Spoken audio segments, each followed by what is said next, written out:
All right, so yesterday we talked about how to select an appropriate base for an acid-base reaction. And we said that the key thing we do is we look at the proton we want to deprotonate. So in this case, we looked at the proton coming off that triple bond, and we said that the conjugate acid of our base needs to have a higher pKa, right? So in this case, we said sodium hydroxide wouldn't work because the conjugate acid of sodium hydroxide is 15.7, won't work at all. So in this case, we looked at our common bases in organic chemistry table, and we said maybe we would use something like sodium amide because the pKa is 38. And that would work nicely because now the conjugate acid has a much higher pKa. And then we went on to say not only do we have to select a base, but we have to select a solvent as well. So over here we said that the solvent's job is essentially to dissolve everything in the reaction and to act as the reaction medium. However, we can't have a solvent that's more acidic than the thing we're trying to deprotonate. Otherwise, that solvent acts as the acid. So in this case, we need to select a solvent that has a higher pKa. So in this case, we said acetonitrile would work well because it has a pKa of 25. All right, so now let's continue with another example.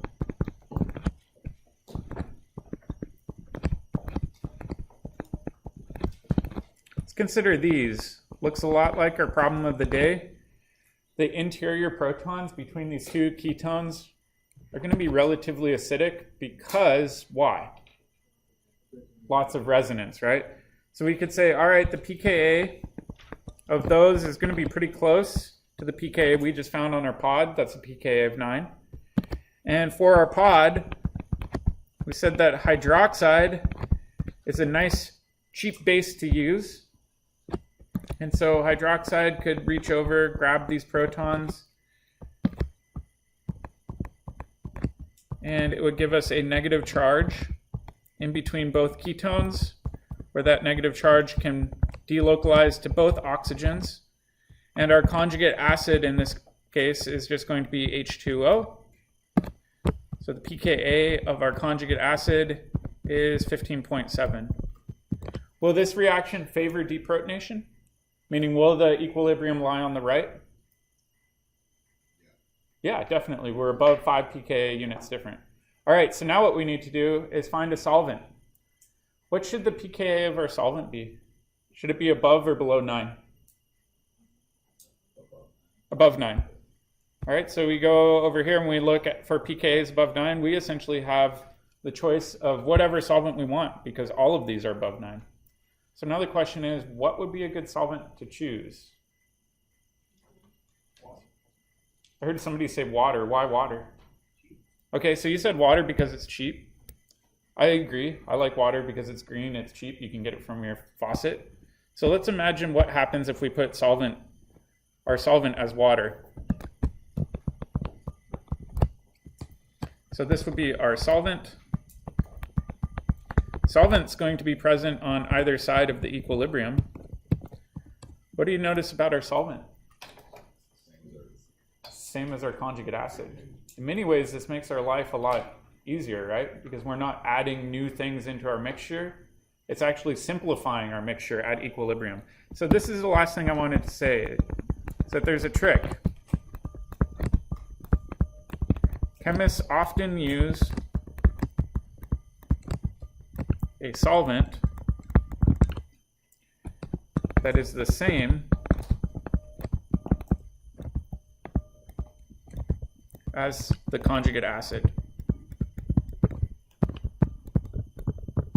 That way we avoid making an overly complicated mixture. It just makes things easier on everybody, especially when you go to purify your reaction. Does that make sense? All right, so that was the last part of our solvent section. Now what we're going to do is we're going to talk about Lewis acid-base theory. All right, so Lewis acids, how do we define them? Do they donate protons, accept protons? Electrons, right? Lewis said it's not about the protons, it's always about the electrons. So in this case, do Lewis acids accept electrons or donate them? They accept them. All right, bases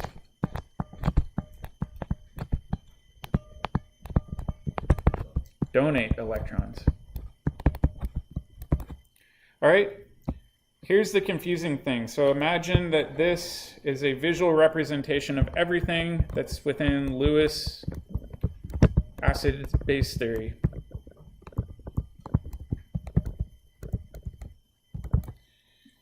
Of this, some small subsection will be Bronsted.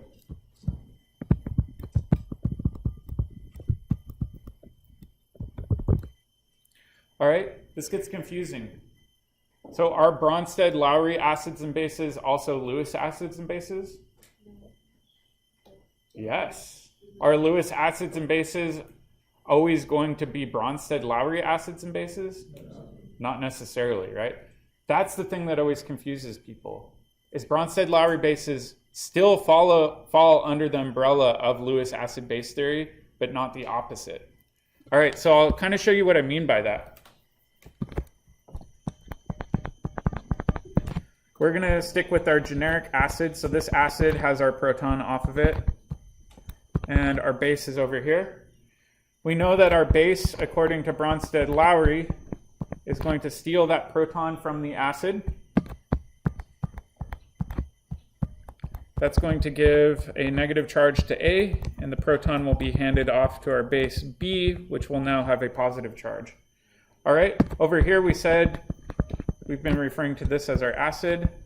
This is our base. Now my question for you is, let's go back to the Lewis acid-base theory. Which one's donating electrons?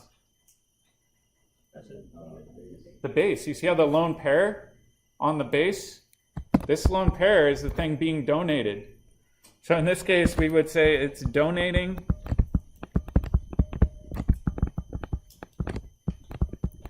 Oops, that's not an apostrophe. Ignore that.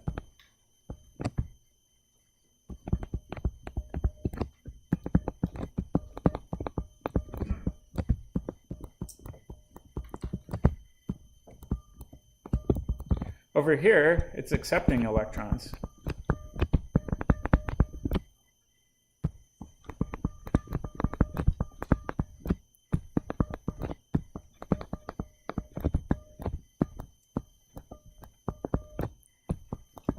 Does that make sense? So that shows how Bronsted-Lowry acids and bases are still at the same time Lewis acids and bases. All right, but that gets me to my next point where I said the reverse isn't always true.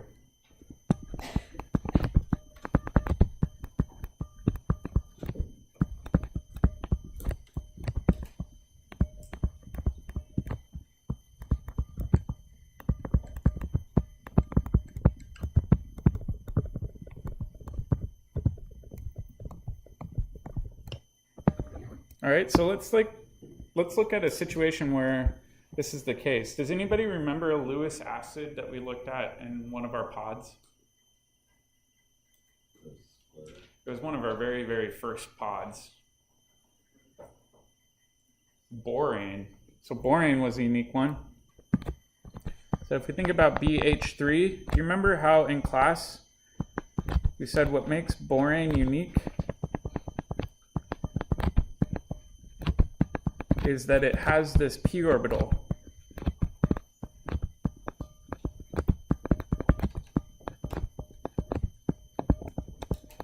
What's the hybridization of boron here? sp2. All right, so we said that borane is a good Lewis acid because it has this empty orbital that wants to accept electrons. So let's make a note.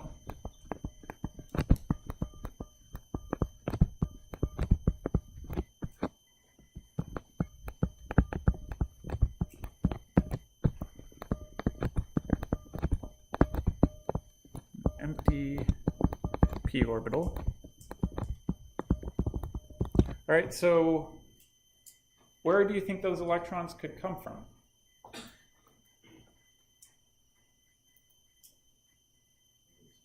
A Lewis base, exactly. All right, so the Lewis base we know must have some electrons on it. Typically it's going to be a lone pair. So let's think about this. Nitrogen often has a lone pair.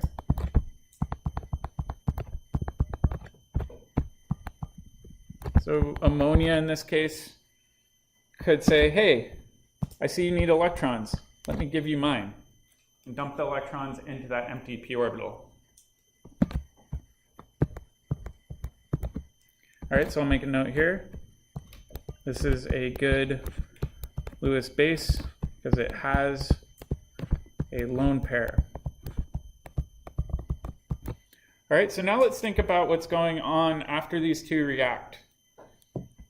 After this reacts, we're going to actually form a new boron-nitrogen bond. The nitrogen still is going to have its 3 hydrogens off of it. My question for you is, how did we form this covalent bond? What electrons make it up? Yeah, nitrogen had 2 electrons that ultimately became that covalent covalent pair of electrons. Does that make sense? All right, boron still has its hydrogens. Yeah, so if we think about these electrons, right? Ultimately, they're the electrons that became the covalent electrons between boron and nitrogen. Does that make sense? It does, but does that mean that boron didn't take them? So in this case, boron did take them because the covalent electrons, so these 2 electrons are still in this covalent bond right there. They're just now a covalent bond rather than a lone pair. Yeah, good question. All right, we're not done yet, though. We're missing something. What are we missing? Charges. So what's the formal charge on nitrogen now? Positive. What about boron? Negative. What do we call this when it has both positive and negative? A Zwitter ion. So this is what is referred to as a Lewis acid-base adduct. You notice, though, that no protons got moved around in this process. All we did was dump electrons in, and we actually formed a new bond that way. This is the key feature of Lewis acid-base chemistry. All right, interesting tidbit. What's the hybridization for the boron? sp3. Do you see how during this process where we reacted our Lewis acid with our Lewis base, we actually changed the hybridization of our boron from sp2 to sp3? It went from trigonal planar to tetrahedral. And we actually observe this when we look at these using various techniques within lab. Does that make sense? So my question for you is, what are characteristics of good Lewis acids, just generically? We kind of talked about them here.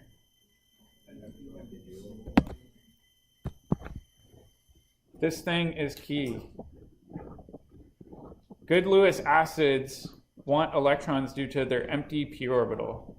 This is what we'll see a lot in organic chemistry. Is good Lewis acids have some sort of empty orbital, and therefore they're really unhappy and they want to find a lone pair to get donated in. Does that make sense? All right. So what we're going to do with the rest of our time today is we're going to work on our in-class activity. But I did want to reiterate one point after grading the pods, and that is arrow pushing. So like we've been showing in class, we've got our acid and our base.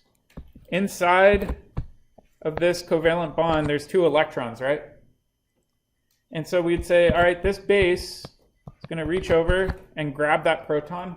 We never ever show it the other way around. We don't show the arrow going from the proton to the base. We always show it going from the lone pair to the proton. And in this case, it's going to steal that proton. And then these 2 electrons that were in that covalent bond are going to get dumped onto our acid, or I should say our atom A. So those are going to be now right there.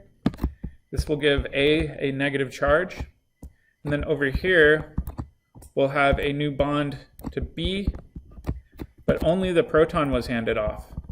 All right, where did these electrons come from that I highlighted? Lone pair on the base. So the thing I want you to always remember in this course is only show movement of electrons.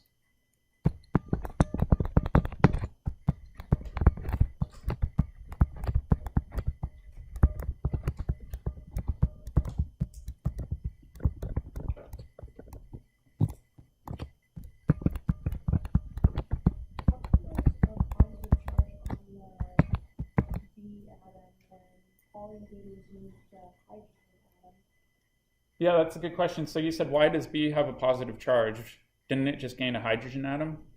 Kind of. Did it gain a hydrogen atom or a proton? Proton, and protons have what charge? Positive. That's why B became positive in this case. It is hard to tell because we're using A and B as placeholders, but if you're ever stuck, what should you do? Do it the old-fashioned way. Find your formal charge using the tools you learned in Gen Chem. Make sense? All right, so for the in-class activity, I want you to try to work with your partners. If you can, try to do it without the pKa table. See if your gut instincts are correct using the cardio rules. And then if you need to, then flip back to the pKa tables. The goal with that is to determine which side of the equilibrium is favored. Yeah, let me pull it up here. So what I mean by this is the equilibrium best described maybe using equilibrium arrows like that? Meaning, does it favor the right-hand side? Or does it maybe favor the left-hand side? So you can include the appropriate the appropriate equilibrium arrows in there. But see if you can determine it on your own. And then if you're really stuck, get with a partner. And if you're really stuck, use that pKa table too. I want you to try to problem solve your way through this. In fact, I think these might even be skill builder problems. So it might get you ahead on the skill builder.